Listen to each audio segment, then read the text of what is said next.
Thank you to everybody who has joined in already. Last week, Jim, it was a crazy week. Um, the whole Tony deal and the weeping and gnashing on Vol Twitter from Saturday to, well, pretty much all week, from Saturday to Saturday until Elander was named the head coach. And then the football team put on a performance where we could all relax a little bit for, I'd say, 2/3 of that game. I mean, what were your thoughts on it, buddy? I'm going to cut straight to the chase at this point. Our defense sucks. Like, no fans or buts about it. I mean, I'm pretty sure Kentucky. Hold on. Let's start positive, damn it. Okay. All right. Retract the negativity. Joey Aguilar, 396, 3 touchdowns, 3 wide receivers with 100 yards. The offense in general looked good. Again, Kentucky's not that good of a football team, but any day looking like that, I think that's really good. It was nice to have Ethan Davis back in the lineup. I know he only had 2 catches, but, still had a touchdown and, good to get him back on the field. But that's about it for my positivity, to be honest. Like, I'm not going to be that positive today, so you could be the sunshine guy today. Hey, I'm always the sunshine guy. Like I said, to have a performance where, when's the last time we took care of business in a conference game where you could basically relax nearly the whole second half? That was good to see for me because we hadn't done it yet this year. We had the close game with Mississippi State, with Arkansas, 2 teams who should have taken care of better than we did. So I was happy with most of what went on Saturday night. And, of course, the defense, everybody knows it is what it is at this point.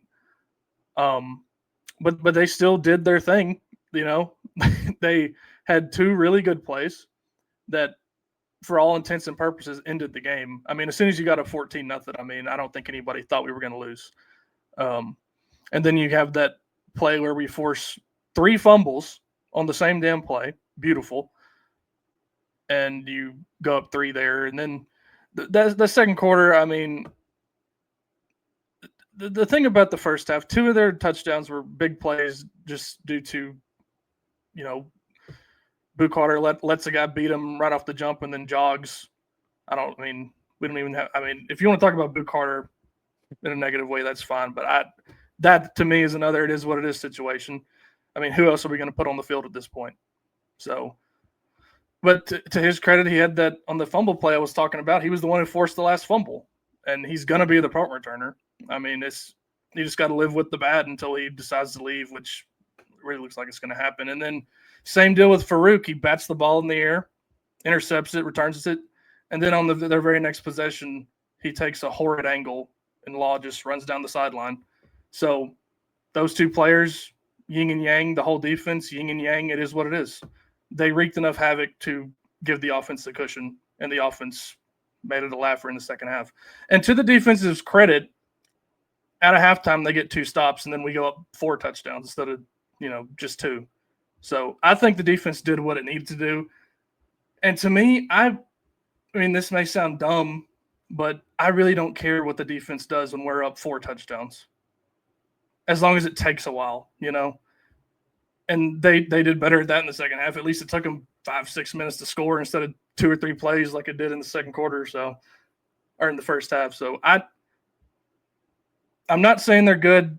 Josh Heupel said as much at halftime. Like he was clearly upset about what the defense was doing. The number one thing they got to do is just tackle.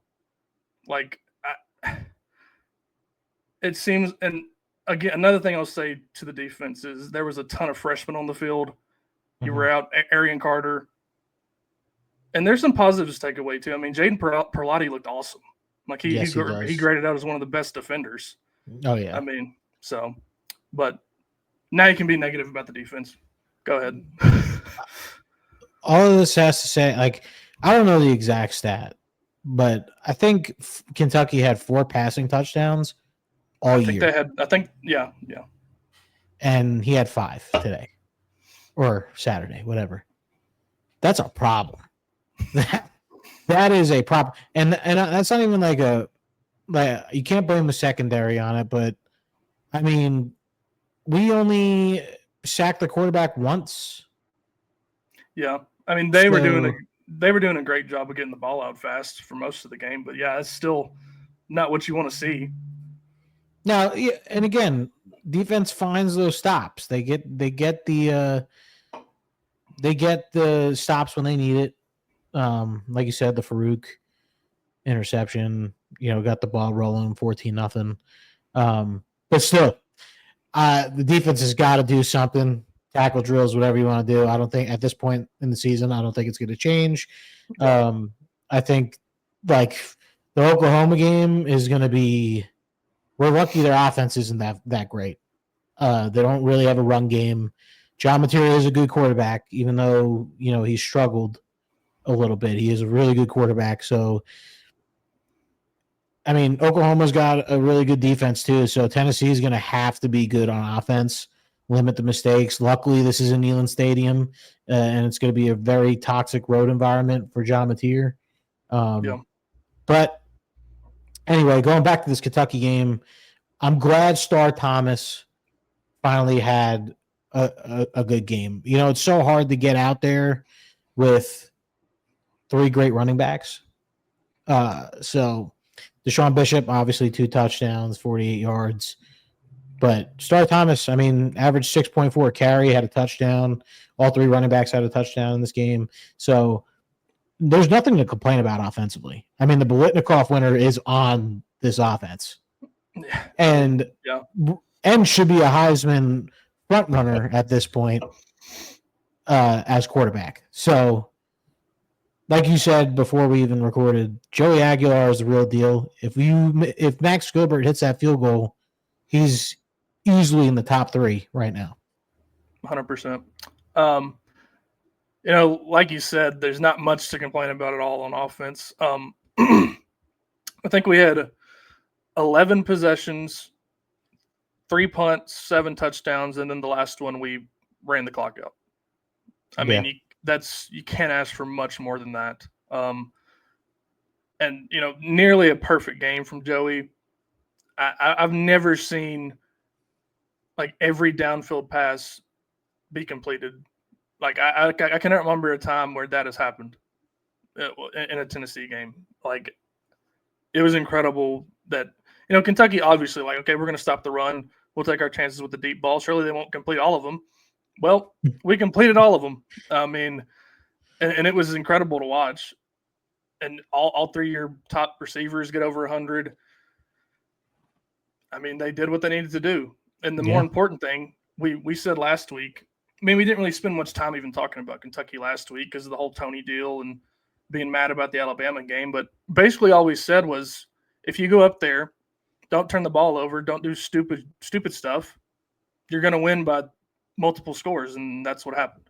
Even with the defense doing what they do best, which is they'll do something incredible for 2 or 3 plays out of the game, and then for the rest of the game they're just below average. So, but like I said, I'm happy to see that we go up there, we take care of business like we should against an inferior team for the first time. And I mean, we didn't do it last year. I mean, even the Vanderbilt game that you controlled for most of, you gave them a 14-0 lead. So I wouldn't count that. Like, first time in a while that has happened, and I was glad to see it. I mean, I think the whole fan base needed that because, like we said last week, if that was a close game, if it was a game in the fourth quarter, it was going to be ugly on Twitter. And I'm glad we just went up there and covered the spread by a lot. I mean, the spread was 7.5 at game time. Yep. So, yep. But I mean, that's all I really got for the Kentucky game, really. There's really not much to really call out for this game. I mean, like I said, you could pick and choose defense or whatever. The offense you can't complain about. I mean, the offense looked fantastic. Defense, it's been the same all year. I mean, you could pick and choose. That's one question though. I didn't really pay attention to this during the game. Did we rotate offensive linemen still? Kinda. Most of the game. Most of the game was with the top 5, which included Sanders.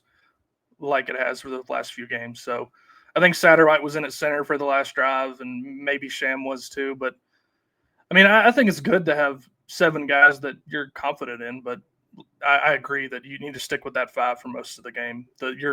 This weekend. Yeah, on the offensive line, continuity is everything. So, yeah, I agree. But like I said, it is nice to have 2 guys that you can rotate in and out when necessary. But the last thing I'll say about the defense, Kentucky, if you just look at their home games this year in the league, they played Ole Miss, lost by 7. They played Texas, lost by 3, a game where they could have won easily. And, like, that did not happen to Tennessee. We went up there and just belt ass. Like, it was not a big deal at all.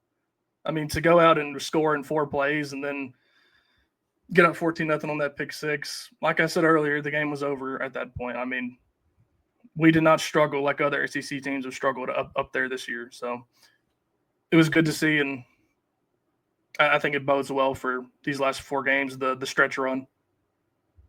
This is it. This is where this season is made of. Starts on Saturday. I mean, you got a good football team coming to town, and the one probably could be the only night game you get in Neyland this year. It is. Vanderbilt's an afternoon game. So I mean, enjoy it as it is. I thought maybe Vanderbilt could be a night game, depending on if it was a playoff bid in line. Yeah, I'm almost positive that they've already announced that the game against Vanderbilt is an afternoon game. It's just whether it's at 3 o'clock or 4:15. So, but yeah, I mean, it's a huge opportunity this weekend. It's a playoff elimination game. Like, whoever loses this is. It's still to be determined, by the way. Okay, good. Whoever wins this is set up well for the last 3 games. Yeah. Whoever loses is done as far as the playoffs go. I mean, these are the type of games that you get, early in November when you have a 12-team playoff. I mean, it's going to be fun. And I'm glad to see Tennessee is favored. I'm glad that we're getting that rub. I mean, if you just look at what Oklahoma did against Ole Miss, I mean, Mateer has not looked good since he's come back from injury, really. And I feel it for him too. Yeah, and I don't think he was all that impressive before it, really. I mean, he has 8 touchdowns and 6 interceptions on the year, and he only missed 1 game. So, and he's ran for 36 yards since coming back from injury. So his legs are not as big a part of the equation as everybody thought they would be after that Michigan game where he ran for I think it was 70-something yards. But I still don't think he has it in him. So, I mean, the whole deal with our defense, I mean, Cutter Boley, that was the best game of his career by far. So, yeah, defense seems to bring that out in people. I mean, you look at Gunnar Stockton. The only game he had was like, oh my God, this kid could actually throw the ball, was against us. Yeah. I mean, the fourth down play, Gunnar Stockton throws a dime to just, really crush that win that could have not even gotten to that field goal at that point. Yeah. And that's the thing. Everybody can have a bounce back game, but I mean, the fact is that he has not been playing well. I mean, it is what it is. And he himself has admitted that. I don't think he's ever been the guy to, he doesn't throw a great deep ball. He doesn't throw great outside the numbers. I don't know. He's never been that impressive to me. But like you said, I mean, when you're going up against what Tennessee's defense is this year, anything can happen. And you hope that you see more of the wreaking havoc than the giving up easy touchdowns like we did against Kentucky at least twice. Yeah, no, you're not wrong. And what gives me confidence, though, is Burks has not been great this year. Satania is their main guy as far as receivers go, and we saw him last year at Arkansas. And then as far as the run game, it's like almost non-existent. I mean, they have one running back who has any significant number of yards in Torrey Blaylock, who has a 400, averages 4.3. Their second leading rusher is Mateer, and like I said, he's ran for 36 yards since the injury. So the offense doesn't scare me, but like the defense, man, if they can figure out a way to slow down Tennessee, I mean, who knows what this game's going to look like. I think Tennessee's already seen the best defense they're going to see all year, other than maybe Florida, and that was Alabama, to be honest. Georgia's defense has not been the typical Georgia defense that we know for the past couple of years.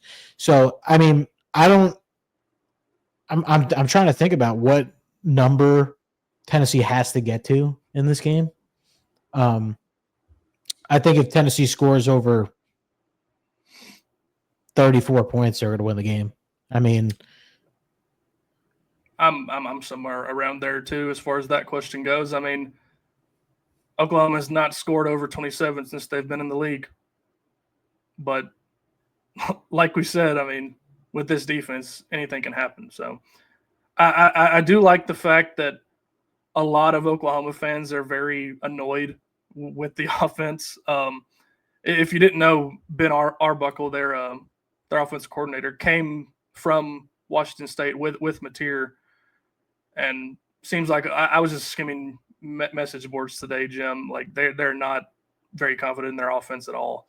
I mean, I think it was at least one big play that even got that game close against Ole Miss. I mean, they had a lead at one point, but they couldn't do much in the fourth quarter. But our Arbuckle is just not what everybody expected to be. I mean, you know how old he is? No, he's 29. So he's 2 years older than me, and he's coordinating an SEC football team. And he said this week, which I was dumbfounded by this. He said, defensively, Tennessee thrives on third down. Has he not heard the famous phrase that we got? Yeah, I don't know which Tennessee he is watching, but those are words that's a quote from Ben Arbuckle. That's something. So maybe he's watching the wrong team film wise. I mean, I don't know why else he would say that, but what are some other thoughts you got for this game? Like what does Tennessee have to do to pull this off Saturday night? Continue offensively. I think they have to keep up with this. I mean, we're talking about the defense here that struggled, but they have come to find turnovers somewhere. And I feel like if they could turn the ball over once and capitalize on that turnover, that could be the changing factor in this game. Again, it's just what does Oklahoma and Venables come to Neyland with defensively? Because, I mean, it's the number one scoring offense in the country for a reason, especially when they're at home and they don't have to worry about crowd noise and they could just do their business. It's going to be tough. I just think limit the turnovers on offense, limit your own undisciplined flags that they've been, getting here and there this season, and get a turnover or two, and this game should be yours easily. Yeah. I mean, I have faith. The only thing I have faith in the defense is the wreaking havoc. I mean, I know at least once or twice a game they're going to do something incredible. And we did it against Alabama. We didn't take advantage of it. We did it twice against Kentucky, and that was the reason the game got out of hand. So if we see that and the offense is clicking, and like you said, the penalties are kept to a minimum. I mean, I think we had less penalties than our opponent for the first time in God knows when on Saturday night. We only had 6 for 56, which is another thing that bodes well for the last few games. I mean, that's always been a thing with Josh Heupel on the road, the penalties and undisciplined stuff, and that wasn't a problem, at least against Kentucky. And I know Kentucky's the worst team in the league, but like I said, if you look at their games against Ole Miss and Texas, we were the only ones to not be in a dogfight in the fourth quarter. So let's go back to the Oklahoma message boards, Jim. the vibes on Crimson Corner, not great. I saw one thread said score predictions for this Saturday, and I'll just read a few to you, Jim. 38-17 Tennessee, 35-24 Tennessee, 41-13 Tennessee, 24-20 Tennessee, 33-24 Tennessee, 34-24 Tennessee, 44-20 Tennessee, 34-24 Tennessee, 34-17 Tennessee. The vibes are low. I think that their vibes are lower than ours are right now, which, that doesn't really mean much, but I think Tennessee has more faith in Tennessee fans have more faith in their team than Oklahoma does at this point, which they watch them more. So I don't know how much stock you want to put in that, but like I said, they're not happy with the offense at all. And really defensively, I saw people saying, if we don't disrupt the quarterback, our secondary is susceptible to deep balls. And Tennessee's given them 9 sacks all year, and the deep ball has been clicking. So that's another thing that I think goes in Tennessee's favor on Saturday. Yeah, I mean, you got to get to the quarterback regardless. And I expect that to really be a factor in this game. I mean, the crowd noise, of course, is going to be absolutely electric during the night game. I mean, you could have all the drunk Tennessee fans going all day long, including us. We're going to be getting ready for that game. And again, I mean, it's not as prominent this year, but last year, I mein Heupel doesn't want to lose to Oklahoma. Does not want to lose. If you had one game a year, he would never pick Oklahoma to lose to. I mean, this is his one that he circled that I'm never losing to my old school. Not going to happen. Yeah. And the team's going to want to win it for him. And hey, we got a commander in chief on that offense, man. I mean, Joey Aguilar is a very loved quarterback on that football team. Everybody loves that guy, and they want to win for him too. So it's gonna be interesting, man. I don't know what to expect. I expect to be real cold. That's definitely That's definitely one thing I expect to be on a Saturday night. Well, hopefully the liquor keeps you warm. But yeah, the lows are in the 40s, which how does that affect the game? I mean, we will find out. But like you said, the Josh Heupel factor, wanting to get one over again against his former, his alumni, his alma mater. I mean, and his former employer who scapegoated him and got him fired. I mean, which that surprised me Saturday night too. I mean, Bob Stoops fires him way back when, almost 10 years ago now, and he has his brother on the opposite sideline, first and goal. He decides to knee the ball. Good for Josh. Show some mercy, Yeah. I mean that, and there was a time when Josh Heupel was scoring there 100% of the time. I mean, I remember when he was thrown into the end zone with no time left against UT Martin in 2022. So, but anyway, I also think it plays in Tennessee's favor that name me Oklahoma's 2 away games this year, Jim. Do you know them? Hold on. I just had it pulled up, so I'm kind of cheating. One of them is Temple. Ooh, that's scary. Temple and South Carolina. They handled business in South Carolina, but South Carolina was demoralized at that point. And I know everyone's going to say South Carolina put up a fight against Alabama. That was their last push. That was that team's last little bit of energy they had. It was also the most trappiest trap game of all time for Alabama, and they still won. They still choked. Yeah. So, I mean, South Carolina is a great environment, but I don't think it's going to compare to dark mode Saturday night in Neyland Stadium with the playoffs on the line. Dude, don't get me going. That plays in Tennessee's favor too, and I think our offense is better than Ole Miss's. I don't think that's crazy to say. No. They gave up 30, I think it was 33 points to Ole Miss. I mean, that, they win. Say that again. Sorry. Tennessee does that, they win the football game. I agree.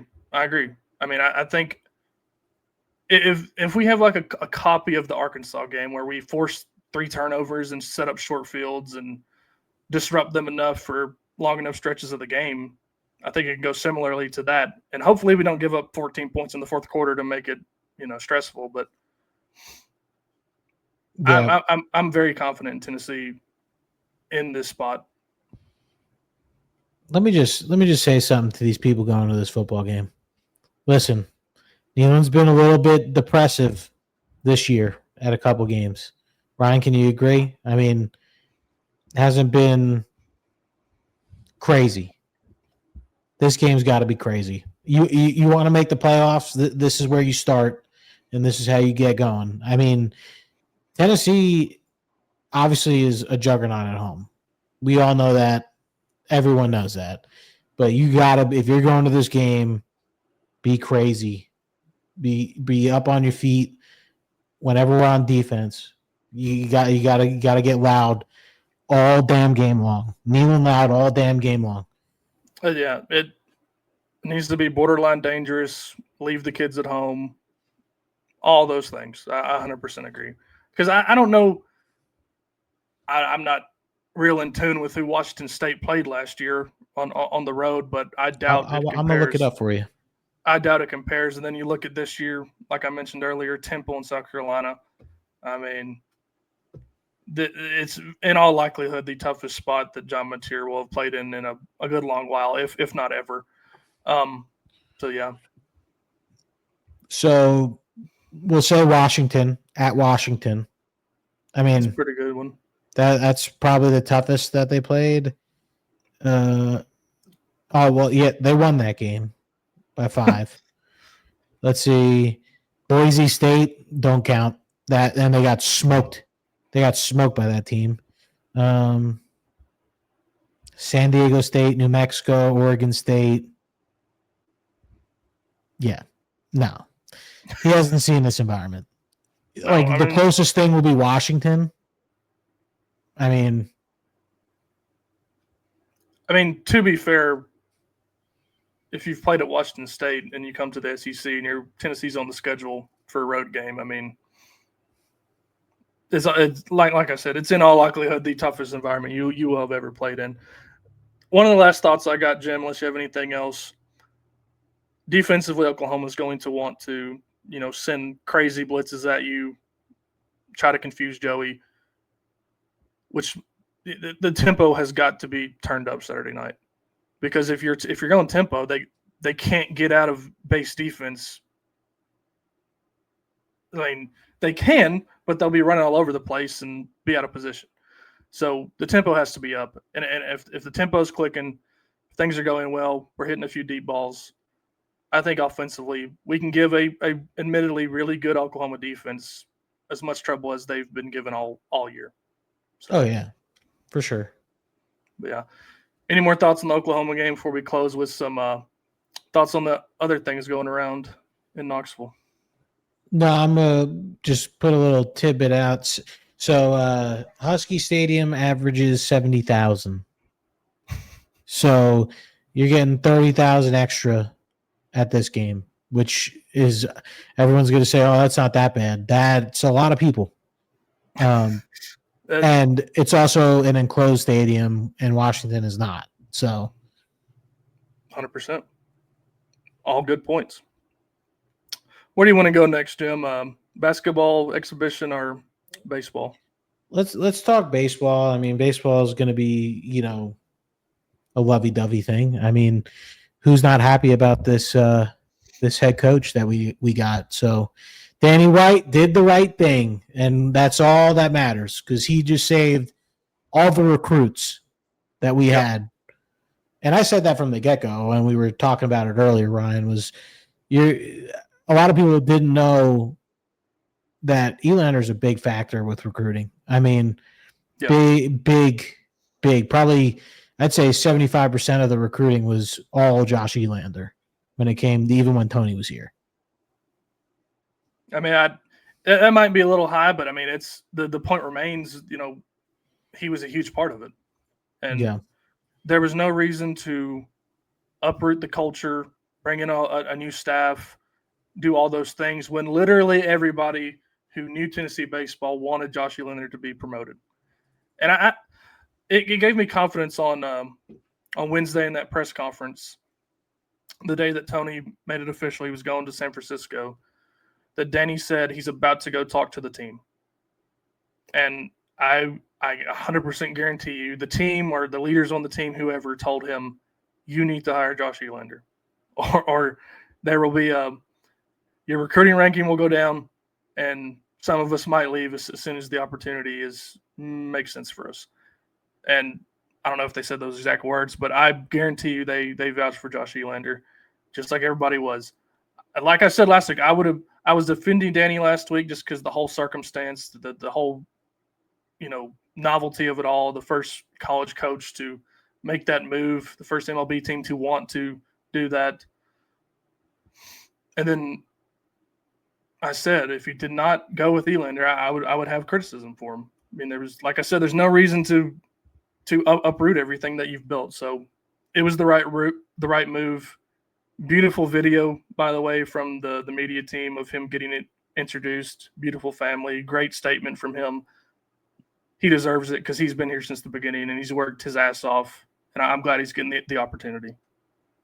Oh, yeah. I mean, you could tell by all the tweets from recruits coming in, old players, Blake Burke, Christian Moore, how excited they were that Josh Elander got this job.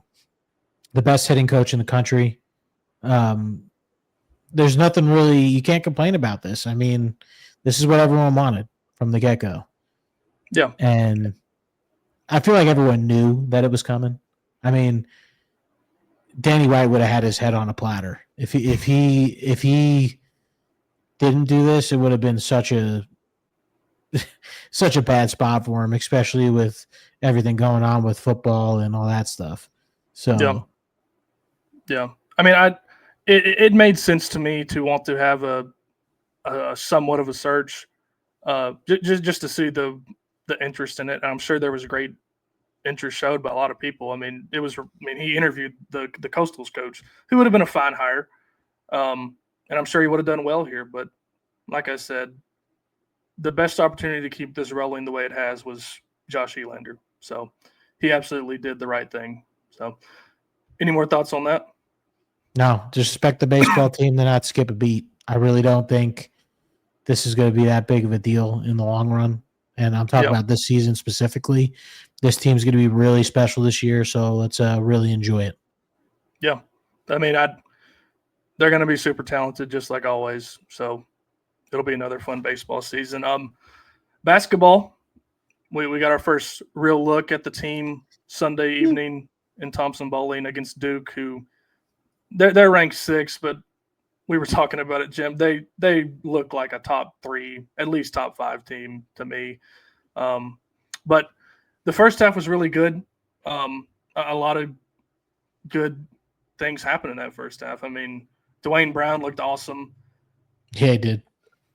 And I think Tennessee played this much more like an exhibition more than Duke did. I mean, Cameron Boozer played 38 minutes, which is kind of crazy, but I get it from John Shire. I mean, the whole point of these exhibition games is to get your team ready, and he's going to play Cam Boozer like he's going to play him most of the year, which is 40 minutes a game.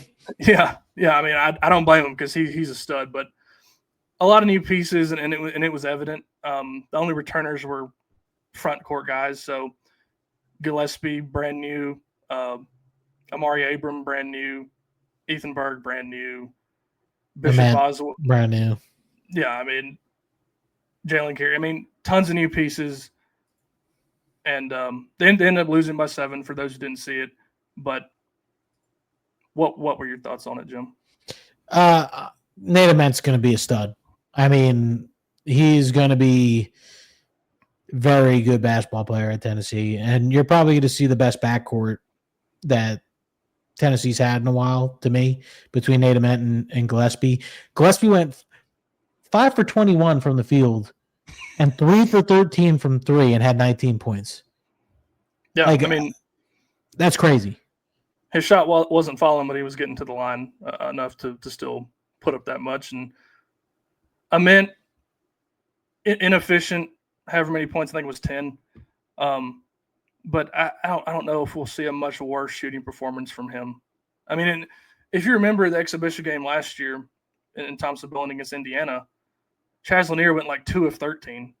Like, there's not much you can glean from it other than it might take a second for this team to gel, for people to find their roles and all that. Yeah. But as long as you got it rolling by conference play, I won't be very worried at all.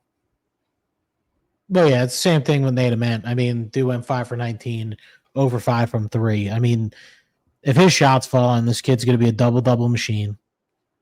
Yep. And could be in the running for the freshman of the year. I mean, the kid's a freak of nature. I mean, the kid's like 6'10", 6'11", whatever he is. And you could tell he's good, man. Like, just with the ball in his hand, it's like a guard. His comp was Kevin Durant. I mean, the kid is a flat-out scorer.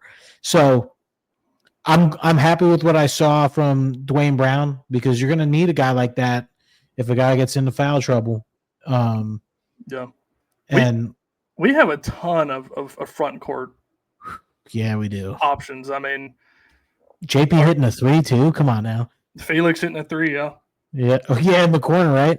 Yeah. I mean, Felix, JP, Cade, Carey, Dwayne Brown. That's as much front court depth as we've ever had in Rick Barnes' era at Tennessee. I mean, that's going to be exciting. I mean, it's kind of what Florida had last year with their front court. They had a bunch of guys that could rotate in when they had foul trouble or whatnot. Lots of different skill sets. I think the front court will be really good. The only concern I have is somebody has to step up at the 2 spot, whether that's Abram, Boswell, or Berg.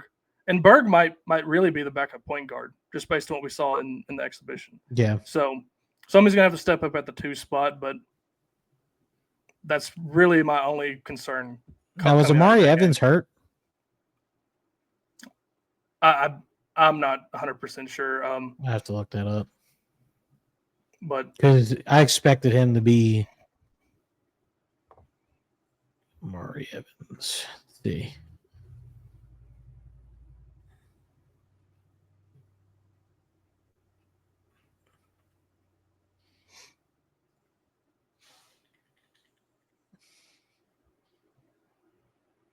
Looks like a pair of Tennessee basketball players managing injuries.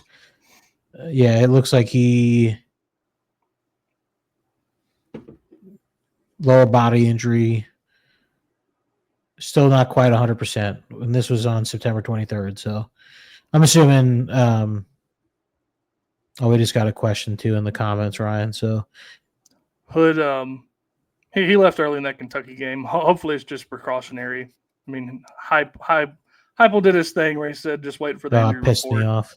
Yeah, I mean, if we don't have Hood Saturday night, I'd really just want us to blitz every single play. I mean, I don't like. Shout out to you, Omar, by the way. Thanks for the question. But yeah, we'll find out Wednesday. I mean, and I've seen some things. I mean, it's all just rumors about McCoy, but he, just watch the injury report. That's all we can tell you, because that's all Josh Heupel gives us. So, and he's probably going to be listed as questionable. I mean, yeah. That's what I'm assuming. Just the way he was talking, I expect him to play, but all week we're going to be on pins and needles because Josh Heupel's not going to. He's not going to play that card until Saturday. I mean, but I expect Colton Hood to be playing. I mean, he's just that type of kid. He's not going to not play off of something like that small. I mean, if it's small, I don't think it's big, but it goes for anybody in this game. I mean, we've talked about it. It's a playoff elimination game. I mean, if you're a dog, you're going to get in there and play. If there's any way possible that you can get in there and play. So, what about this coaching carousel, Jim? It's the 3rd week in a row that a high-profile job is now available. Yeah, speaking of, Josh Heupel was listed as one of the potential candidates. God. I mean, I would not like that. I mean, to be in a coaching search in this cycle, it's going to be tough. I mean, LSU's open, Florida's open, Florida State's open, Penn State's open. Ole Miss could be open. Arkansas is open. Oklahoma Kentucky's State. going to be open, even though it's not a high-profile job. But yeah, Virginia Tech. I mean, there's going to be a ton of South jobs Carolina, possibly. Maybe. Yeah. I mean, there's going to be a chain reaction, and it's going to be crazy. But Brian Kelly out. Never thought that was going to work anyway. Me and Bryce did that coaching hot seat tier list in the offseason, and he was at the top. I think the top of that was Venables, Napier, Kelly, and Hugh Freeze. And 2 of the 4 are fired. So we did pretty good on that, Bryce, if you're listening. But and I expect Freeze to be fired. And yeah, it's another one. Venables. And if you look at Oklahoma's schedule, oh my God, what are we doing here? If you look at their schedule, I mean, they got us, Alabama, LSU, and Missouri. They're losing 2 out of those 4. Yeah, I mean, it wouldn't surprise me at least. All, but coaching carousel is spinning once again. I mean, this might be the most insane coaching search season in a while. I mean, I would say with LSU, Florida, and Florida State open, I mean, 3 of the top 10, maybe 15 if you don't want to put Florida State in the top 10. 3 of the top 10 jobs are open. I mean, it's going to be wild. Yeah, that's crazy. Omar, another question. Well, question, kind of a statement, but a bunch of people claiming insider information said Jamad training with the team or trained with the team.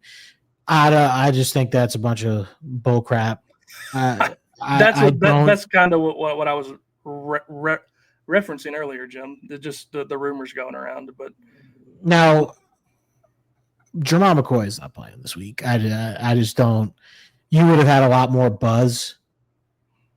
Now, if the injury report comes out tomorrow and it says Jamal McCoy questionable, then I'd start, those rumors being kind of a thing. But I don't see Jamal coming back this week. There will be a lot more buzz than there is. The thing that makes the most sense is for him to just, if he wanted to come back, is wait 1 more week, get the bye week. You got New Mexico. I mean, I don't know. I mean, I won't. If he's listed questionable, he's going to play. I mean, because why would you do that? Why wouldn't you just list him as out? Like, why change the status on the injury report if he wasn't going to play? But we'll find out. I mean, this just is how it is with Josh Heupel leading the show. I mean, we're not going to get nothing until we see the number 3 down there in the field in the back of the jersey says McCoy. So, any more thoughts tonight, man? I don't think so. I think we really, said all we had to say with this football team. Hopefully, maybe we could just get that one game this year where it's just lights out defense and Tennessee just handles business like crazy. I don't know. But complimentary football. Yeah. That's all I want. That's what we got against Kentucky. I mean, stopped them twice at a half and scored twice off of both of them to make it a laugher. I mean, and that's what it's going to take on Saturday. I mean, there's got to be complimentary football, good special teams play, minimal turnovers. I mean, it wouldn't surprise me for Oklahoma to get a couple just because they're really good on defense. They're very, very talented, but just got to overcome it if it happens. But, yeah, that's about all I got. So, yeah. Hey, get excited. We're getting to that point of the year where basketball coming around the corner, Lady Vols basketball coming around the corner, and soon it'll be baseball time in Tennessee too. So gonna be a real good time here, especially if Tennessee's football team can handle business. Yeah. All right. Go Vols, everybody. Thank you for watching. If you didn't get to see the whole thing, Spotify, Apple Podcasts, YouTube, it'll be there tomorrow. So the works. There you go. Go Vols. Go Vols, baby.